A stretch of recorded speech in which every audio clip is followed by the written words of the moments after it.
Have you paused to notice what captures the internet's attention? What truly goes viral? It's a fascinating, almost perplexing phenomenon. It's rarely deep, thought-provoking content that dominates our feeds. No, the viral landscape is often populated by something entirely different. It's a digital paradox where profound engagement often stems from superficial or even nonsensical origins. Think about it. It's always something seemingly trivial, defying conventional logic or narrative structure.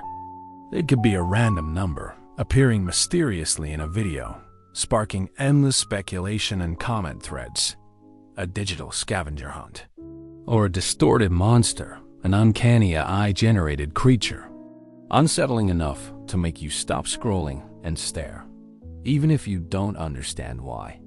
Or a person pointing at nothing for 12 seconds, their expression conveying a profound, yet ambiguous, message, inviting 1,000 interpretations. These aren't isolated incidents. They are recurring patterns in the vast ocean of online content. And the reaction?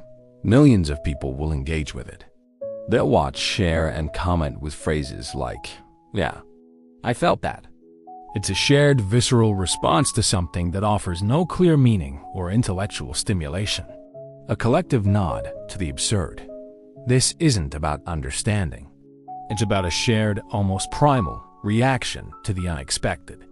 Now, let's contrast that with another scenario.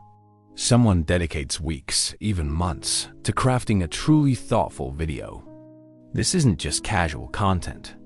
It involves actual research, delving deep into a subject, uncovering nuances, and presenting information with genuine insight. It's content imbued with actual meaning, designed to inform, inspire, or provoke genuine thought. Imagine a meticulously researched documentary on a historical event, a detailed breakdown of a complex scientific theory, or a heartfelt personal essay. They pour their heart and soul into it, meticulously editing, refining, and ensuring every frame and every word serves a purpose. They hit publish, filled with hope that their hard work will resonate, that their message will find its audience and make an impact. And what happens? The all-powerful algorithm, in its infinite wisdom, seems to respond with a digital shrug. Let's show this to 4 people and a bot. It's a stark, almost cruel contradiction in the digital reward system. The depth, the meaning often overlooked in favor of fleeting novelty. We've reached a truly peculiar point in our digital evolution. If a video makes too much sense, if its message is too clear, too coherent, too easily digestible, people tend to scroll right past it. It doesn't trigger that immediate, almost primal, curiosity. It doesn't demand a second look, a deeper dive. It simply exists, understood, and therefore often dismissed. But here's the fascinating, and perhaps concerning, twist. If a video makes absolutely no sense whatsoever, if it's utterly baffling, confusing, or just plain weird, that's when the magic happens. People stop. They pause. Their internal monologue kicks in. Wait, what was that? They replay it, trying to decipher the enigma. Still don't get it, they might mutter, a hint of frustration mixed with intrigue. So, they watch it again, hoping a new angle will unlock its secret. And when it still remains elusive, a new impulse takes over. All right, I'm sharing this. The confusion itself becomes the compelling factor. It's a testament to how our brains are now wired to seek out the unexplained, to find entertainment in the very act of not understanding. So, what does this tell us about ourselves and the content we consume? Perhaps it's not that people inherently hate meaningful content. The truth, the underlying insight, is far more subtle and insidious. It's simply that the internet, through its algorithmic design, rewards the thing that hijacks your brain the fastest. It prioritizes immediate, involuntary attention capture, a fleeting moment of cognitive dissonance that demands resolution. And what, pray tell, hijacks the human brain faster than anything else? It's that potent, irresistible combination of confusion and perceived significance. I don't understand, but I feel like I should. This feeling creates a cognitive itch, a mental puzzle that our brains are compelled to solve. It's the allure of the unknown, the promise of a hidden meaning, even if that meaning never materializes. This psychological hook is incredibly powerful. It's the digital equivalent of a magic trick, where the mystery itself is the entertainment. This leads us to a critical reflection, a significant shift in perspective. The problem, it turns out, isn't necessarily a decline in creativity. There are still countless brilliant, innovative creators out there, producing content that is both meaningful and engaging.